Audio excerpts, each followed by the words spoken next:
E a live de hoje também é o tema, cara, que é o tema dos temas. Como eu falei, choque é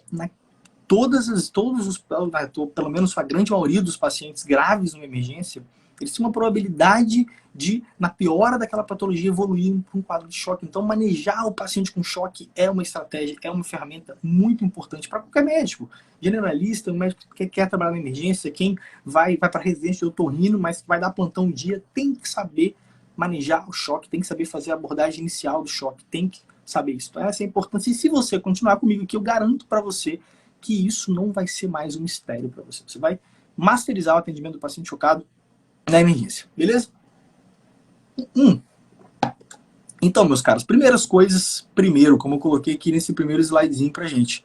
O que eu tô querendo dizer com isso? Tô querendo dizer o seguinte: classicamente, qualquer paciente grave chegar para você, qualquer atendimento que você vai fazer numa emergência, de um paciente um pouco mais complexo, um paciente que veio de SAMU, veio uma vítima de trauma, é claro que o atendimento ele tem que começar do começo.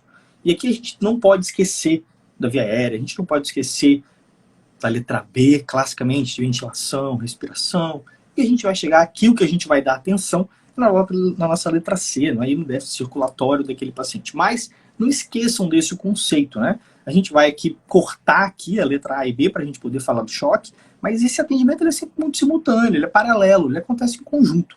Então, por isso que a gente vai entrar nessa discussão do choque, mas eu não quero que vocês desvalorizem esse atendimento sistematizado, atender o que é importante primeiro, não é importante, mas como o próprio ATLS diz, né, o que mata primeiro, por isso que a gente atende via aérea primeiro, por isso que a gente vai ver se tem obstrução de via aérea, porque é o que mata mais rápido, o que vai matar primeiro o paciente. Então, não esqueça disso, isso tem que ser só se falando para o trauma também, para o paciente grave, para o paciente no pronto-socorro, a gente sempre tem que sistematizar, você tem que lembrar desse atendimento. E se falando de choque, meus caros, a gente tem aqui o que eu gosto de falar dos 4 pilares desse atendimento. Para a gente conseguir masterizar o atendimento, para isso ficar claro para a gente precisa entender esse fundamento aqui. O que ele quer dizer no final? A primeira coisa que eu preciso fazer frente a um paciente que tem uma possibilidade de ter um choque é reconhecer a síndrome. Choque é uma síndrome, é um conjunto de sinais e sintomas que o paciente apresenta. Depois que eu reconheço a síndrome choque, eu trato a síndrome choque. A gente não está falando do diagnóstico, eu não sei qual o diagnóstico, eu não sei qual é a etiologia do choque, mas eu trato o choque. Depois disso, ou paralelamente, eu penso na etiologia, no mecanismo do choque. E num outro momento, eu sou capaz de fazer o meu tratamento etiológico. Isso vai fazer muito sentido. Imagina se um paciente chega vítima de um politrauma. Politrauma, ele pode ter sangramento abdominal, pode ter um tamponamento, pode ter um pneumotórax, eu não sei qual é o choque que ele está apresentando, mas eu preciso tratar aquilo.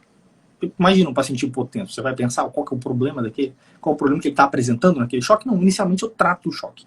Isso que a gente vai discutir, você vai aprender a fazer isso, vai aprender a tratar o choque desse jeito. Depois eu vou pensar na etiologia, no mecanismo, e aí, por fim, claro, o tratamento etiológico. E aí a gente vai ter vários momentos aqui filosóficos, momentos literários, e esse é um momento importante, porque, cara, choque, como eu falei para vocês, ele tem essa estrutura tão complexa, a gente tem tanto diagnóstico que a gente pode dar num paciente chocado, e que no final das contas, ele representa realmente uma ponte aí de um paciente grave evoluir para o óbito. Como assim, Rômulo? Como assim? Cara, imagina um paciente infartou, tal, piorou, começou a piorar, chocou, hipotenso, foi a óbito. Paciente vítima de um PAF, tiro no peito, você transfudiu, fez, chocou, foi a óbito. Ou seja, o que eu quero dizer com isso? De certa forma, manejar esse paciente é muito importante. E, do ponto de vista, vamos dizer, mais cru possível, se a gente tivesse que entender o que está acontecendo quando eu digo choque, não está chegando O2 na célula. Eu não estou tendo capacidade, a célula não tem capacidade de produzir ATP. Sério, esse é o fundamento da parada. É isso que está rolando mesmo. No final das contas, é isso que está rolando. Ele não tem O2 suficiente para gerar ATP. Esse fundamento é importante para a gente poder continuar, porque tudo que a gente vai falar é muito mais interessante quando a gente entende do que quando a gente decora. O primeiro passo que eu quero que a gente tenha em mente é o seguinte: reconhecer o choque. A gente precisa reconhecer o paciente chocado. Essa tabela é a tabela do Rosen, que é o manual de medicina de emergência, o melhor que tem. pelo menos o que eu mais gosto de estudar. E esse manual ele diz o seguinte, são critérios, o que ele chama de critérios empíricos para o diagnóstico do choque. E se você tiver mais de 4 critérios aí, e dependendo da causa, você tem um paciente chocado. Olha que interessante. Ele coloca aqui como primeiro critério aparência doente ou alteração do estado mental. Frequência cardíaca elevada, beleza, faz sentido. Frequência respiratória, beleza, faz sentido. PaCO2 abaixo de 32, tudo bem, faz sentido também. Um déficit de base, nível de lactato, uma coisa meio laboratorial aí, né? Bem mais específica. Diurese, beleza, diurese faz sentido, mas diurese baixa, aí menos que meio ml por quilo por hora, bem dinâmico, né? Não pode ser uma coisa global, 24 horas de diurese, porque não tem como eu saber, tem que ser uma coisa mais dinâmica. E hipotensão, mais de 30 minutos. Pô, beleza, não é tão complexo, vamos destrinchar essa situação aqui. O que eu tô querendo dizer com isso? Aparência ruim. Aparência ruim é massa a gente ter esse conceito, sabia? É um critério muito sensível. Um paciente que tem a cara que ele tá ruim. Não sei se você já teve essa sensação. Você viu alguém que tá doente, tá na sala vermelha, você olha pra ele, ele tem uma aparência, desse jeito mesmo, bem subjetivo, ele tem uma aparência ruim. Na grande maioria dos casos, por ele ser, é tão sensível esse critério, que você acerta, você vai pegar todos os doentes que têm uma aparência ruim. Mas, claro que não necessariamente o paciente tem que ter uma aparência ruim para estar chocado, para estar séptico, para estar grave. Mas é um critério muito interessante para a gente criar o feeling. Você que está no internato, você que está começando aí nessa rotina de plantão, começa a perceber isso, começa a perceber a face do paciente, até o turgor da pele, o edema, os olhos, começa a perceber essa aparência. Isso é um critério subjetivo que faz muito sentido. Em relação ao nível de consciência, escala de Como de Glasgow, que a gente vai usar para definir esse nível de consciência, chama atenção aqui, galera, para um ponto aqui de você sempre lembrar que existe um critério de base. Né? O paciente pode ter vamos dizer, um estado de base. O paciente com Alzheimer, ele já tem um certo grau de confusão, talvez. Então, lembra que tem sempre um estado de base que a gente precisa avaliar. Pô, PA, frequência cardíaca e frequência respiratória. Pô, nada complexo aí, botar a mão no doente. Parada importante pra caramba aqui, botar a mão no doente. Eu já consigo chegar nesses 3 pontos. E diurese aqui, diurese para realmente eu ter, na prática aí, eu preciso de sondar o paciente. Aí meu paciente sondado, beleza, aí eu consigo ter ideia. Então, qual que é os detalhes aqui por trás dessa avaliação? Então a gente tem uma avaliação aí, vamos dizer, subjetiva, com aparência, a gente tem critérios de exame físico, então é muito importante a gente botar a mão no doente, monitorizar o doente, acompanhar como que ele está evoluindo. Em relação ao paciente idoso, eu quero chamar a atenção aqui o seguinte, além desse problema, além dessa possibilidade dele ter um estado basal, um estado de consciência um pouco mais reduzido, que você precisa fazer essa comparação, às vezes é um paciente que faz uso, por exemplo, de um beta-block. Isso é muito importante, cara. Os caras às vezes fazem uso de beta-block, tá lá com uma frequência de 70, 80, mas ele deveria estar com uma frequência de 120, uma frequência de 130. Né? Um paciente chocado de marca-passo, ele vai estar com a frequência do marca-passo. Então lembra disso também, lembra desse detalhe. A gente não pode bater, a gente não pode dizer, tem que ter frequência de 100, tem que ter acima de 100. Não é isso. É o feeling. Você precisa ter o conceito, o fundamento. Agora, como que você vai aplicar vai depender de cada caso. Então lembra desse negócio do beta-block, isso é muito importante para o paciente idoso. O paciente, às vezes, muitas vezes, tem aquela famosa polifarmácia ali. Então é importante que a gente sempre olhar os medicamentos que o paciente toma, claro, se tiver acompanhante. Diurese tem que ser uma coisa dinâmica, o paciente precisa estar sondado. O paciente chocado tem sinais de choque, tem que ser sondado para poder acompanhar. Diurese é um parâmetro interessantíssimo e muito bom para avaliar a resposta, por exemplo, a volume. Né? Avaliar, inclusive, a condição aí de perfusão da janela renal, que eu vou falar depois. Então, isso é muito importante. Né? Exames, uma sacada de exames aqui, quando eu falo de lactato, a gente falou de gasometria lá nos parâmetros, né? Não tem, às vezes a gente não tem um gasômetro em todo lugar no Brasil, em todo PA, em todo, a gente não vai ter. Mas os que tem, um detalhe que eu vou te contar é o seguinte, esses gasômetros costumam medir para você, além de eletrólitos, inclusive lactato. Então, às vezes você acha que não tem lactato no seu laboratório, mas se tiver um gasômetro, você vai ter o lactato. Então, uma sacada boa aqui de você fazer. Você pode, às vezes, se informar com a enfermagem, ou ligar para o laboratório, perguntar, o gasômetro de vocês roda eletrólito, roda lactato? E aí você tem um valor aí, um exame de gasometria, você consegue pegar bem rápido, né? 5 minutos, 10 minutos, às vezes até mais rápido, dependendo da condição. Então, é um exame que você pode usar, não seja tão preconceito se você não tiver num lugar mais raiz, assim, tiver num lugar que você não tem tantas coisas para avaliar. Mas, classicamente, aqui de tudo que a gente conversou, tem muita coisa aqui que envolve colocar a mão no doente. Bicho, um belo slide para você fixar. E aqui a gente vai falar dessas janelas do choque, né? É importante a gente avaliar essas 3 janelas, onde o paciente apresenta o choque, onde ele demonstra o choque para você. Janela da pele, pô, a gente tem vários sinais de choque aí na pele. Turgor, a gente tem cianose, a gente tem o tempo de enchimento capilar, a gente tem um sinal de Mottling, né, um sinal da hipoperfusão na região do joelho, que se estende até a coxa. Quem não conhece o sinal de Mottling, dá uma olhada depois, é um critério que a gente usa para avaliar, por exemplo, perfusão, avaliar choque.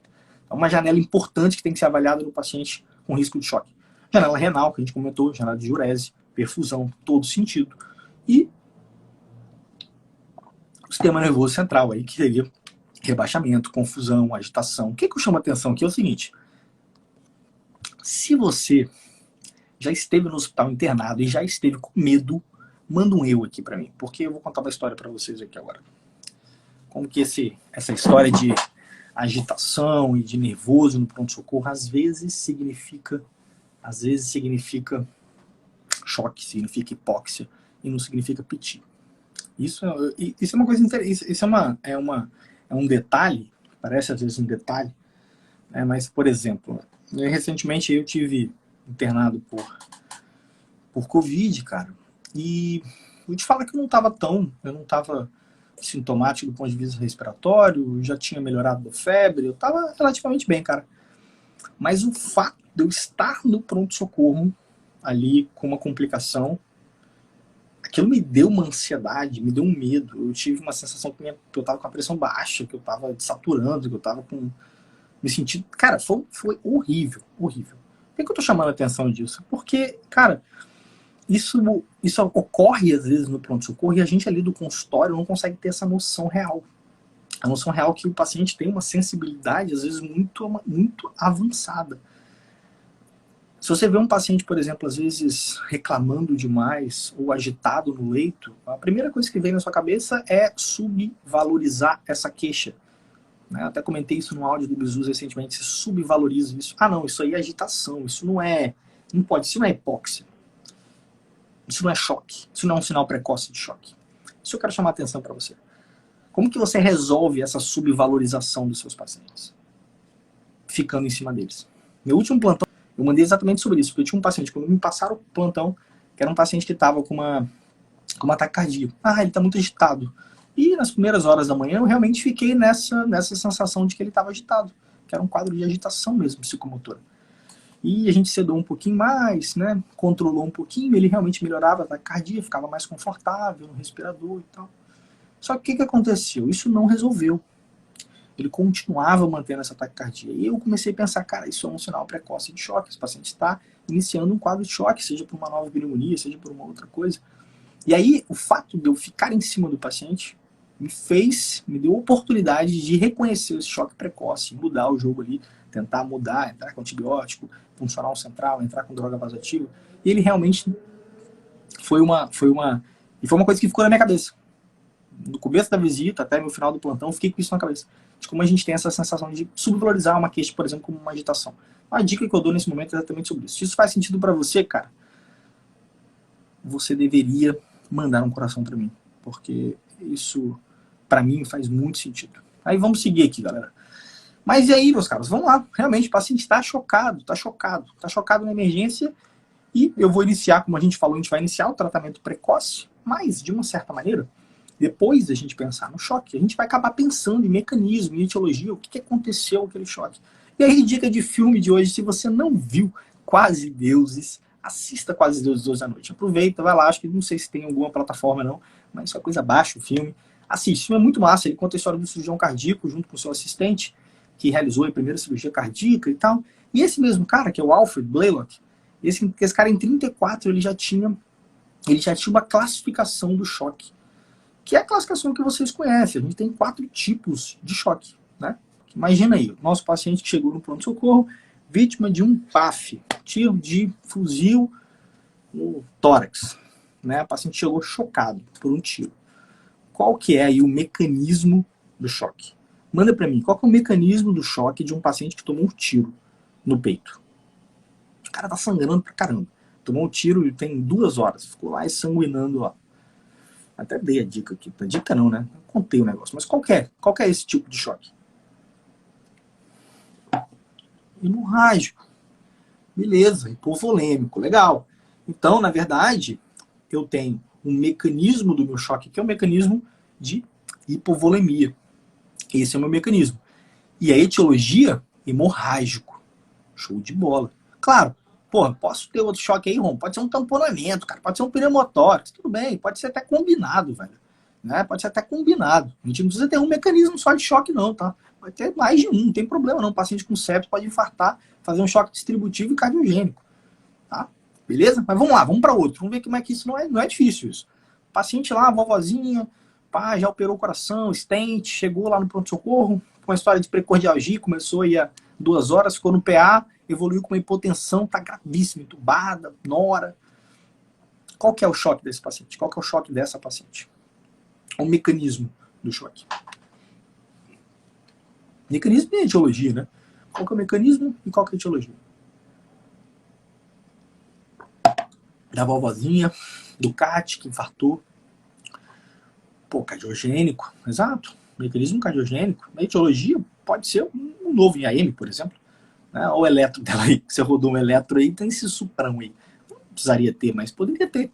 Porque tá vendo um choque cardiogênico, as custas de um infarto. Ou seja, isso não é complexo, galera. Isso não é complexo. Vamos lá. Então a gente já tem 2 choques aqui. A gente tem um choque hipovolêmico, temos um choque cardiogênico. Agora imagina aí o paciente com Covid. Pá, Covid positivo há 4 dias, internou no PA desaturando, foi entubado, evoluiu com choque, tomografia, aquela tomografia toda tomada. Qual que é o choque desse paciente? Choque da pneumonia. Qual que é o choque da pneumonia? É uma outra entidade aí poderosíssima, né? Uma outra entidade muito presente pra gente. Choque séptico seria a nossa provável etiologia, né? E o nome o mecanismo do choque que a gente chama, né? A gente chama, seria etiologia, né? Etiologia sepse, né? Nosso mecanismo, tem uma palavrinha meio estranha, né? Choque distributivo, né? A gente tem um choque distributivo aí como mecanismo, a etiologia, o choque séptico. Aí por último, aí vocês já estão vendo até essa imagem aí, ó. Imagina aí, que é aquele cara que saiu de uma cirurgia ortopédica e evoluiu com uma dispneia aguda dentro do quarto ainda da enfermaria, ou pós-fratura, por exemplo, como é esse caso aí, o paciente que já operou, né, fez uma fratura extensa aí do colo do fêmur, fratura de fêmur mesmo, uma fratura, nesse caso é um traço no meio da coxa, mais ou menos, né, no seu terço médio, e o cara fez uma hipóxia, fez uma dispneia aguda, tá lá internado, chocado. Tu pegou esse caso agora. Na hora, na sua cabeça, vem o quê? Qual que é o mecanismo desse choque aí?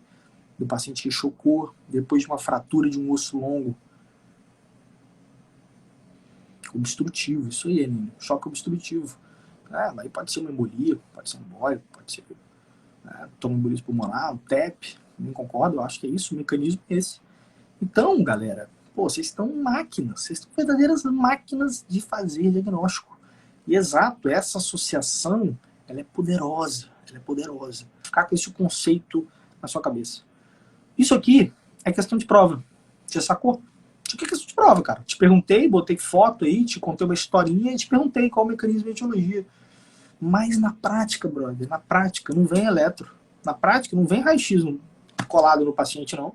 Se você não reconhece, se você não usa aquela ferramenta que a gente discutiu de reconhecer, lembrar das janelas, você não faz um diagnóstico de choque. E aí, meu caro, o que adianta saber essa associação? Então lembra disso, que esse momento de definir o mecanismo e etiologia, que é gostoso também, né, interessante, não é um momento na vida real. Esse momento aqui, o momento é lá atrás. Reconhecer o cara com choque. Que aí eu consigo mudar o jogo, consigo começar o tratamento. Beleza? O que é legal dessa tabelinha aqui? Porque essa tabelinha, ela dá uma ferramenta de raciocínio clínico frente a um paciente chocado. Porra, como assim, Romulo? Imagina aí uma situação hipotética aqui, só pra gente construir, pra gente ligar aí o cérebro. Imagina um paciente, uma situação hipotética do pronto-socorro, hipotética da sala vermelha. Chegou um paciente chocado que ninguém sabe de onde veio. Botaram um paciente chocado lá na sala vermelha para você atender. Olha uma forma interessante de você pensar. Esse paciente é vítima de trauma? Até lá, ele é vítima de trauma, ele foi num acidente de carro, baleado, faca, ele é vítima de um acidente. Se ele é vítima ele tem uma história de trauma prévio, pô, provavelmente estou frente a um choque hemorrágico, aí, possibilidade muito grande, ou um tamponamento cardíaco, um pneumotórax hipertensivo, uma lesão cardíaca. Mas não, vamos lá, vamos dizer que não tem história de trauma. O choque hipovolêmico é muito comum. Será que tem uma história de hemorragia? Hemorragia gastrointestinal, vômito, diarreia? Será que ele tem essa história? Está desidratado o paciente? Toque retal, tem sangue? Tem alguma história? Tem sangue na face, na região oral? Se ele tem, eu vou tratar o choque hipovolêmico, ressuscitação volêmica, endoscopia, vou resolver esse problema. Se ele não tem, mas ele está febril, você botou lá, febril, ou está com hipotermia, o que a gente pensa? Tratar sepse nesse paciente. Paciente chocado com febre, pô, cara, deve ser sepse, vou tratar sepse, pesquisar foco de infecção, entrar com antibiótico, cultura, fazer um protocolo. Mas lá, não tá com febre. O que eu mais tenho que pensar? Posso pensar no meu outro tipo de choque, que é o choque cardiogênico. Será que esse paciente tem alguma alteração no eletro? Vou rodar um eletro para esse paciente. Olha que loucura. A gente está atendendo um paciente aqui, hipotético, mas olha que interessante, né? A gente passou do trauma para pensando em hipovolemia. Hipovolemia a gente passou para distributivo, com febre, sinais de sepse. Agora a gente está passando por choque cardiogênico. Rodamos eletro no paciente. Será que ele tem alguma... Não, se ele tiver, vou tratar o choque cardiogênico, vou tratar o infarto, vou chamar um especialista para me ajudar. Se ele não tem, ele pode ter uma arritmia, uma bradicardia, um BAVT. Será que esse paciente precisa de um marca-passo? Não tem também, Romulo. O que esse cara pode ter? Ele pode ter hipoxemia, sem explicação. O cara estava em casa e teve uma hipoxemia do nada. Uma jovem que usa anticoncepcional, tabagista, que estava com uma dor na perna. Imagina essa história aí. Pô, pode ser um PEP. Descartar a embolia pulmonar. Não tem. Será que ele tinha uma história de dor? Será que ele tinha uma história de dor abdominal? Será que esse paciente fez uma dissecção aguda? Será que esse paciente está até com um septo de foco abdominal? Uma possibilidade, uma dor lombar também, uma pielonefrite aguda, complicada, que evoluiu com choque. E numa outra, assim, uma última possibilidade, o paciente ali se expôs a algum antígeno, um paciente que já tem um passado de atopia, um paciente que já teve histórico de reação anafilática, e eu vou ter que tratar a anafilaxia. Olha que interessante, né? Dá pra gente fazer o atendimento, a gente nem pensou aqui em diagnóstico, a gente foi juntando aqui algumas coisas e construindo uma linha aqui para atender um paciente chocado. Na prática a gente faz isso. Você pode começar a pensar assim. Próxima vez que você estiver frente a um paciente chocado, pensa dessa maneira. Pô, é trauma? Não é trauma? É hipovolemia? É sepse? É eletro? Olha que interessante. E nessa brincadeira que a gente está falando aqui, a gente acabou de estar rodando exame, a gente rodou exame no paciente. Isso pode acontecer na prática. Você pode levar isso para a prática também. Mas, uma hora a gente tem que chegar no tratamento. Qual que é, galera, o primeiro passo para manejar um paciente com choque na emergência? Move, galera, é love. Só que o move é love, ele pode ser o move neles. Meu irmão, paciente chocado é move, é monitor, é O2, é veia, é chama Judite. Judite, pelo amor de Deus, eu preciso de um leito na emergência agora. Monitora esse paciente para mim, oferta O2, pega um catetezinho, já deixa lá preparadinho, pega uma veia desse paciente, e veia é igual a coletar exames. Sacada aqui, que eu sempre falo isso em live também, veia é igual a coletar exame. O paciente vai funcionar uma veia, tá chocado, o paciente vai funcionar a veia, chama um laboratório para coletar exame. Nem que você tem que pedir de novo, mas já coleta uma gasometria, um lactato, já coleta um hemograma, uma função renal, função hepática, eletrólise, padrão. Já roda uns exames de entrada nesse paciente, né? Você está pensando aí numa possibilidade de um choque cardiogênico, roda uma troponina, roda um CK. Então, faz esses links aí. E o paciente que é chocado, o paciente que está chocado na emergência, ele é um paciente VIP, é um paciente importante, é um paciente que você não vai atender e voltar para o consultório para dar alta lá na diarreia, para dar alta na cefaleia. Não vai, você tem que ficar lá com esse paciente. Você tem que fazer o atendimento inicial do lado dele, não é prescrever e ir embora. E ele é VIP, você não vai esquecer disso. Bicho, eu vou até tirar os comentários para você fazer aquele print dos prints. VIP, por quê? Porque você precisa fazer para esse paciente ventilação, infusão e pump. Pump de remédio, de droga. Essa aqui, velho, a gente matou o tratamento de choque. MOVE e VIP. Claro, são os fundamentos aqui. Não é o tratamento específico, mas são os fundamentos desse tratamento. É o primeiro passo que você vai fazer. E esse primeiro passo, muitas vezes, é o que vai mudar. E é, vamos dizer, a sua grande responsabilidade quando você está ali na linha de frente. Fazer bem feito esse primeiro passo. Mudar o prognóstico aí do choque desde o começo do atendimento. E a gente vai entrar por menores aqui, dentro desse atendimento. Mas aqui eu vou falar mais aqui um pouquinho desse VIP. O que a gente está querendo dizer com ventilação, infusão e pump. Como eu falei no começo, se você estava aqui desde o começo, Se choque no ponto celular, né, lá na célula, é falta de O2, concorda comigo, você concorda comigo, que se eu ofertar mais O2, eu vou melhorar esse déficit. Concorda? Então olha a parada, olha a situação aqui. Olha essa situação. Se eu tenho esse problema aí no começo, se eu tenho esse déficit intracelular, se eu melhoro a ventilação, se eu oferto melhor O2 para esse paciente, a tendência é que ele melhore esse choque. Sim, então por isso que eu tenho esse passo importante. Ventilação é muito importante. Não estou falando de intubar o paciente, não. O critério de intubação é o mesmo. Só que, talvez no paciente chocado, claro, paciente rebaixado, vai ser uma outra indicação, por exemplo. Mas no paciente chocado, você tem que ter vamos dizer, uma sensibilidade maior para pensar numa intubação, às vezes até uma intubação precoce, dependendo da condição. Infusão aqui, como que vocês falaram, volume. Né? Volume é uma forma de melhorar a perfusão, melhorar a entrega, beleza? Melhora o bomba, melhora tudo. Então, beleza, infusão, volume é um passo importante do choque. Eu preciso lembrar, sim, preciso fazer. Será que eu posso fazer muito volume? Será que eu posso fazer pouco volume? A gente vai poder discutir isso. E P aí de pump de droga. Qual que é a grande droga do choque, galera? A grande droga do choque do paciente chocado é noradrenalina. Essa é a droga. Essa é a sua amiga. Sua amiga do pronto-socorro. Sua amiga, noradrenalina. E eu chamo a atenção aqui, eu vou chamar mais pra frente até, mas já vou dar até uma dica aqui. Né? O lance é, não procrastina no uso da noradrenalina. Não fica esperando, sacou? Vou te falar, como diria mestre Igor, vou olhar no fundo dos seus olhos agora, vou te falar uma coisa. Não adianta ficar olhando para o monitor com um paciente chocado. Não adianta ficar olhando para o monitor e falar assim, rapaz, PA tá baixo, hein? 7/6. PA, pô, baixou mais.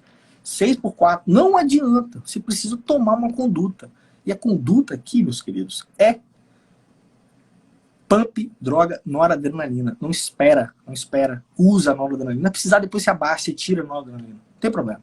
Mas você precisa começar, você precisa melhorar isso aí. Não dá para ficar com a PA de 6/4. Essa é um conceito importante que a gente tem. Não adianta ir pro banheiro, sabe? Não adianta ir pro banheiro, ficar nervoso, ligar pro amigo. Não, cara, vai lá e toma o primeiro passo. Você já sabe o primeiro passo. Ir de infusão. Agora vamos dar uma pincelada rápida aqui em alguns tipos de choque, só pra gente bater nos fundamentos. Eu quero que fique o fundamento. O tratamento, você pode abrir a última página de qualquer capítulo, tá lá o tratamento lá. Você olha lá, a droguinha que faz, tal, a dose. Eu quero que você aprenda isso. Eu quero que você aprenda. Choque importante que a gente falou. Choque hipovolêmico, choque hemorrágico. É um choque importantíssimo. Tem um fundamento aqui importante, que é legal a gente falar, que é legal a gente lembrar, que é esse fundamento de stop the bleed, parar o sangramento. Esse é um dos passos mais importantes no tratamento do choque hemorrágico. Tem várias histórias disso aí. Uma história que eu lembro, absurda, que aconteceu comigo. Eu tava no R1, e eu dava um plantão no Hospital Santa Helena, lá em São Bernardo dos Campos. R1 de cirurgia, né? E, beleza, estou lá atendendo o consultório e tal, e eu vejo uma confusão, assim, meio que na emergência. Isso depois de algum tempo, assim, mas eu acabei saindo do consultório para beber uma água, não lembro exatamente, mas vi uma confusão na emergência e entrei na emergência para ver o que estava rolando. Cheguei lá, tinha um paciente, cara, com um corte aqui, assim, bem extenso na região do antebraço, e tinha sangue, mas pra tudo quanto é lado. Tinha sangue pra tudo quanto é lado. Tava um negócio assim, parecia uma cena de filme, bicho. O negócio parecia uma guerra. E o que tava rolando? Tinha um colega tentando dar um ponto. Essa cena que eu lembro, assim, ele de costa, abaixado, assim, tentando dar um ponto. E embaixo, tudo sangue. Resumo da ópera. O paciente parou. O paciente parou ali, com uma lesão de radial. Parou. Ressuscitação, chegou a ambulância, desespero. Graças a Deus, não foi a óbito. E aí, o que poderia, por exemplo, ter sido feito que teria mudado o jogo? Se eu estou num lugar, se você está aí fazendo medicina raiz, não tem nada, não tem nem agulha, chegou uma lesão, por exemplo, uma lesão distal do antebraço, né, de mão, de radial, que é muito comum, sangramento abusivo, você não está conseguindo controlar, a primeira coisa que você vai fazer é comprimir, e a compressão pontual, local, no local do sangramento, Compressão não é pegar uma almofada gigante e botar em cima do lugar. Compressão é você ir lá e botar o dedo na ferida. Ponha o dedo na ferida. Segura o sangramento, tampona aquilo. Essa é a sacada. Porque existe isso é muito ruim, sabe? Você não consegue fazer o real controle de um sangramento botando um monte de compressa em cima. Você precisa fazer uma compressão direta, pontual, se você conseguir, claro, se der para fazer. E depois, obviamente, você vai pensar no que você vai fazer. O negócio é absurdo. É uma amputação, é um sangramento louco, não tem como eu comprimir, tem vários pontos. Beleza, não tem como comprimir. Sabe o que você pode fazer? Pode voltar. Garrote vai e volta, né? Garrote vai e volta. Ele contraindica e está de volta. Então você pode usar aí um garrote, desde que você não use por muito tempo, né?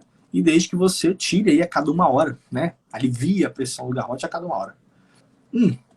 E outro conceito de stop the bleed é o conceito cirúrgico, né?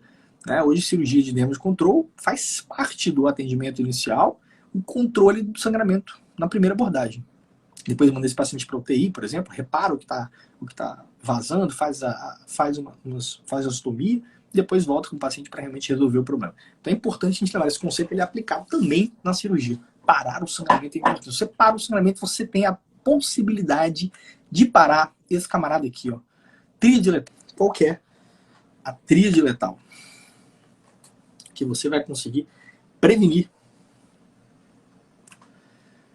por exemplo, contendo um sangramento de um paciente aí com hemorragia grave. Esse é muita história de hemorragia, cara. Eu tenho uma história boa de hemorragia também. Foi quando eu tava com o Igor operando uma variz, eu e Igor, cara. Eu R2, Igor R1, a gente lá no centro cirúrgico operando. Acho que os chefes estavam na endovascular, né? E aí, cara, chamaram a gente pra... Entraram, né, no centro cirúrgico, assim, falando, cara, precisa de um cirurgião vascular, tem um paciente grave lá na UTI que tá sangrando muito. Aí olha eu pra Igor olha pra mim, né, pá, R1, R2, né. Eu falei, Igor, vou lá então, cara, você fica aqui, termina essa cirurgia que eu vou lá. Cheguei lá dentro do leito da UTI, cara, era um pós-operatório de ortopedia. Olha esse caso, pós-operatório de ortopedia. Cara, devia ter um edredom. Tô falando sério, tinha um edredom na coxa da paciente, assim. Ninguém tava comprimido, botaram um edredom. Tinha uma coberta gigante, assim, em cima, toda ensanguentada. Sangrando da região inguinal. Sangramento muito grande. E ela tinha uma incisão na região inguinal ali, na região de coxa ali. Cara, eu cheguei, a primeira coisa que eu fiz foi o quê? Tirar o edredom, né? Tirei lá aquela coberta, fui olhar, realmente tava sangrando muito. Era um negócio realmente, assim, absurdo. A ferida como estava aberta. Eu abri a ferida, dedo na ferida, hashtag dedo na ferida. Vi o local de sangramento, não sabia exatamente o que era. Parecia um sangramento venoso, mas eu não tinha certeza pela quantidade de coágulo também. Mas eu vi de onde estava sangrando, eu fiz uma pinça, assim. Entrei com o dedo na ferida, fiz uma pinça e consegui parar o sangramento. E aí eu lembro que eu parei, bicho, eu tava todo suado, eu parei, segurei assim, falei, pelo amor de Deus, alguém vai lá na hemodinâmica e chama o Vanderlei. Que é meu chefe, né? Eles chamam o Vanderlei porque eu acho que é uma lesão de femoral aqui. E realmente era uma lesão de veia femoral. O negócio foi absurdo. E como que eu resolvi a situação? Não fiz nada. Segurei só. Segurei. Botei o dedinho lá e segurei. E tamponei o sangramento. Então, assim, tríade letal, vi que vocês mandaram aqui. Exatamente. Tem que prevenir isso, tem que lembrar disso. Coagulopatia, acidose e hipotermia. Então, lembra desse paciente, precisa ser soro aquecido para esse paciente, ele precisa estar coberto, lembra dessa história. Isso é um fundamento importante no paciente com choque hemorrágico. Outra parada massa aqui do choque hemorrágico é esse conceito de ressuscitação euvolêmica ou hipovolêmica. O que significa isso? Concorda comigo aí, vê se você concorda comigo, eu tô brigando. Vê se você concorda comigo. Se tem um paciente que tem um sangramento, ele tem uma lesão lá dentro da barriga, ele tem um trauma abdominal fechado, e ele tem uma lesão lá no baço, e aquilo está sangrando. Concorda comigo? Se eu aumentar muito a pressão, vai aumentar o sangramento? Se eu tiver uma lesão no baço, está sangrando lá um pouquinho. Se eu aumento a pressão do paciente, aumento muito, 12, 13, 14, 15, vai sangrar mais ou vai sangrar menos aquela lesão arterial lá dentro da barriga? Exatamente por isso. Faz sentido, então, eu pensar que eu vou fazer uma ressuscitação volêmica nesse paciente, não querendo que a PAM dele fique de 100, mas talvez uma PAM menor. acima de 65, 70, mas não de 100. Então eu não quero que a PA se estoure, pô, vou fazer que volume nesse cara até ver a PA dele estourando. Né? Além disso, quanto mais volume eu faço, mais soro, mais água eu estou jogando, diluindo meu plasma, eu estou diluindo o fator de coagulação também. Então isso aí também é um fundamento massa. Olha que massa, né, velho? Olha que massa. Né? Medicina é linda, né, velho? Medicina é linda. É linda. Se a gente tem fé, a gente sempre fica feliz com a medicina. Conceito muito maneiro. Outro conceito show, mas que eu já falei, é o conceito da nora. Nora na periférica pode? Não pode. Tem bastante artigo já que dá esse respaldo pra gente. Quanto tempo? É uma discussão legal para se ter. Se você tem material para acesso, não procrastina, sabe? Começa na periférica, dá preferência para uma veia boa, uma jugular externa, uma anticubital, com um gelco bom, né? Um gelco, até aquele gelco fininho, bota um gelco maior para fazer uma nora. Começa na periférica, não demora para fazer. E programa central, pô, 1 hora depois, 2 horas depois, pô, tranquilo. Mas pode fazer isso. Então, saber que também você pode começar numa veia periférica e a veia parar de funcionar. Então, toma cuidado, principalmente nos pacientes que têm acesso periférico ruim. Toma cuidado, não enrola muito para passar um central não, cara. Inclusive por isso que a gente coloca na... Outra coisa interessante aqui é o seguinte, sangue. E aí, sangue? Eu faço sangue para todo mundo? Não faço? Lembra só o seguinte, não procrastina também. Até na 10ª edição, coloca isso como uma... Já bate coloca um respaldo maior nisso, de você iniciar já a transfusão sanguínea nesse paciente que está aí classe 3, por exemplo. Não ficar esperando a resposta à ressuscitação volêmica, por exemplo, com cristalóide. Não ficar esperando a resposta dele com ringue lactato. Assim já está chocado, sangue, ringue, nora, se precisar, tira nora. Essa aqui é um fundamento muito massa. Se você levar só esse conceito aqui, atendendo um paciente com choque, vai mudar o jogo para você vai ver. Vai ficar muito mais tranquilo manejar esses pacientes. E outro conceito de choque hemorrágico que é massa lembrar, também está na 10ª edição, o transamin. Lembrar que a gente pode usar o transamin nesses pacientes vítimas de politrauma, estão apresentando choque. Lembra que o transamin pode ser usado tanto ali no extra-hospitalar quanto no intra-hospitalar até as primeiras 3 horas. É um conceito bom também da gente lembrar. E o conceito que a gente já falou aqui de damage control. Choque séptico, galera. Eu gosto muito desse slide, que eu gosto muito de falar disso. É um conceito que eu acho muito massa, é uma forma também de a gente lembrar o tratamento do paciente com choque lá distributivo dessa maneira, lembrando desses 3 pilares no atendimento do paciente com sepsis. Eu preciso tratar 3 problemas na sepsis. Eu tenho um problema de perfusão, eu preciso tratar a perfusão desse paciente, eu preciso fazer antibiótico para esse paciente, eu preciso controlar o foco dessa sepsis. O que é exatamente isso? Perfusão, cristalóide, ringue lactato. E aqui não é fazer 20 a 30 ml por quilo. Mais interessante ainda é você fazer uma recitação com pequenas alíquotas, 500 ml de ringue lactato. Observa o seu paciente, qual a resposta hemodinâmica dele, qual a diurese dele, melhorou a taquicardia, melhorou a PA. Observa, ausculta o paciente, mais 500 ml. Então, sigo ficando aí numa percentagem de volume menor. É isso que tem se discutido cada vez mais. Antibiótico terapia, sim, de preferência 2 antibióticos, 2 tipos de antibióticos, empírico, vai ser uma escolha empírica, claro, pensando no foco, provável foco, e controle do foco. Pô, se eu tenho um paciente com catéter central, se eu tenho um risco dele ter uma infecção via catéter, eu vou trocar o catéter, coletar as culturas. Se eu tenho, por exemplo, uma gangrena infectada lá do membro inferior, você vai ter que ligar para o Igor, liga para o Igor, ô Igor, é o vascular, vem cá ver, acho que tem uma suspeita aqui, talvez vai ter que amputar, ou o paciente com abdominal, por exemplo, tem uma vesícula, né, uma apendicite, uma diverticulite, um foco abdominal, sepsis, foco abdominal, tem que resolver, tem que ir lá operar o cara, senão não vai sair da sepsis. Então o sepsis tem esses 3 pontos, perfusão, antibiótico terapia, foco. Lembra disso que você vai conseguir manejar todos os casos com sepsis. Desde que você não saiba, mesmo que você não saiba o diagnóstico dele, mas se você lembrar disso, você vai conseguir fazer. E por fim, meus caras, eu vou chamar aqui choque cardiogênico, é o choque mais complexo para a gente atender. Chama o colega da cardiologia, transfira esse paciente, é o paciente mais grave que você pode ter na sua mão. E o mais importante aqui, se é um paciente, por exemplo, com infarto, com supra ou sem supra, que está instável, que está chocado, é um paciente que vai para o CAT, ele precisa ser transferido, precisa de cardiologia, precisa de hemodinamicista. Sem se falar de paciente com uma valvulopatia, vai precisar de um cirurgião cardíaco para avaliar um tamponamento, um trauma, paciente com uma bradicardia e choque. Então é o caso do choque onde o atendimento inicial ele vai envolver sim o móvel, o VIP, o suporte inicial, mas é um cara que é muito grave e é um cara que sozinho não dá para fazer. A gente precisa de mais gente para ajudar. Cardiologista, hemodinamicista, cirurgião cardíaco, cirurgião vascular. Então, é o caso que você vai chamar logo ajuda. Você vai transferir esse caso, você vai ligar para a UTI, você vai ligar para o cardiologista, vai conversar. Os tratamentos são bem específicos, então fique com isso em mente dessa história. E aí, meus caros, moral da história, fuja do pior do nada. Paciente não piora do nada, não existe essa história, não existe. Paciente não piora do nada. Paciente não piora do nada. O paciente teve taquicardia, ele teve um ataque de espinéia, ele teve uma alteração na gasometria, ele teve uma alteração no exame laboratorial. Como que você resolve? Se teve uma lembra das janelas, ele começou a apresentar um sinal de morte, a perfusão do TEC dele piorou. O que a gente tem que lembrar disso? Qual que é a parada aqui? Qual que é a sacada? Eu preciso examinar o paciente, eu preciso reexaminar meu paciente. Eu preciso estar em cima dele. Não dá para pegar um paciente chocado e ficar lá no consultório, cara. Não dá, você tem que ficar em cima do paciente. Tem que ficar em cima dele até esse atendimento inicial. O paciente não piora do nada. Digo isso pra você, que essa história é balela. O cara chega pra você e conta assim, mas o cara piorou do nada no final do plantão, velho. Pô, não sei o que lá. Caô. Então, assim, não esquece disso. Esse é o conceito da aula, bicho. Eu quero que você lembre disso. Fuja do pior do nada. Que aí você vai estar em outro level já. Beleza?